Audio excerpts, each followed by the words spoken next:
Last but certainly not least, we have the fantastic current director of our honors program here at Kutztown, and he's also a professor of English, and Vogel, here to talk to us about poetry.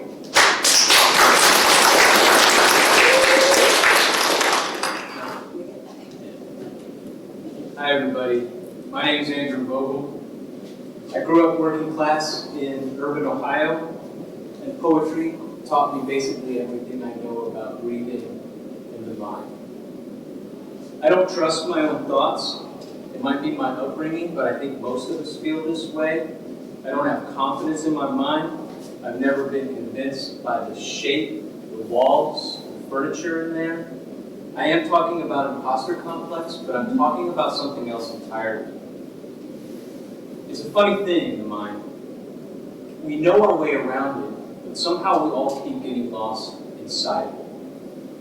We're convinced that there is a world outside of it, but every window and every door opens into another interior space.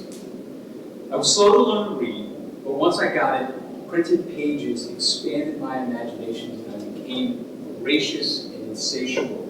I inhaled books. In a mean little world, reading was my portal to a larger universe, and so finding poetry was inevitable.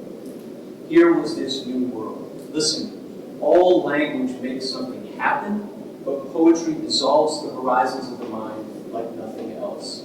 Simultaneously, microscope and telescope, poetry bridges the inner and the outer life worlds of our mind.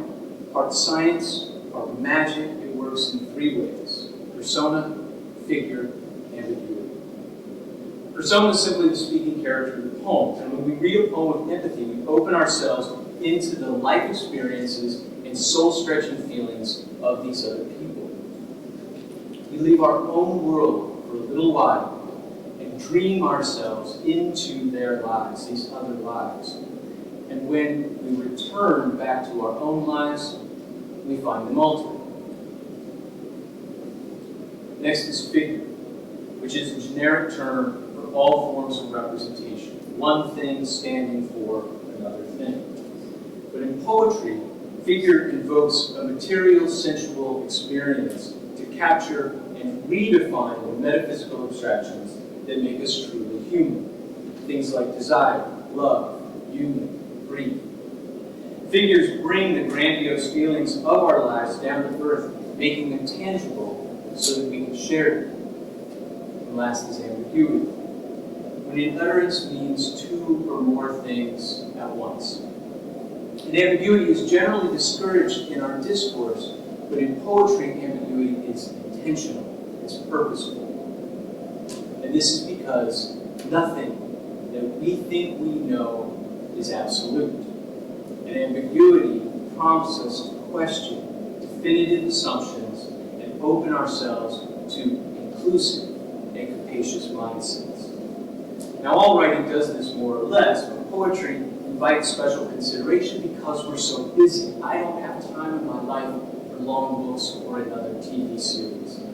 Yet every day, I can afford to sit down and read or listen to 2 or 3 poems to open myself to transformative experience. We all need that time. Have you ever seen starlings murmurating? A chatter zooming into and out of and through itself in the open sky? It's like they're trying to show us something.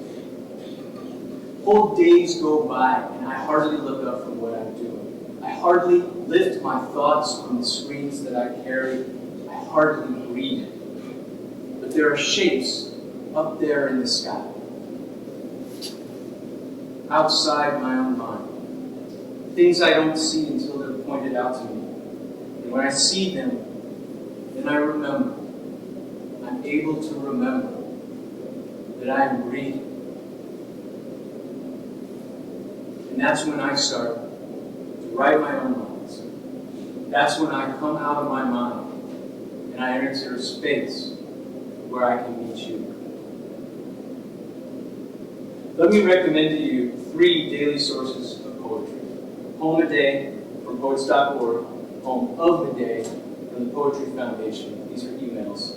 And the slogan, a daily 5-minute podcast hosted by the amazing poet, Major Jackson.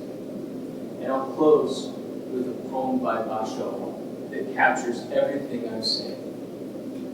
In Kyoto, hearing the cuckoo, I long for Kyoto. Thank you.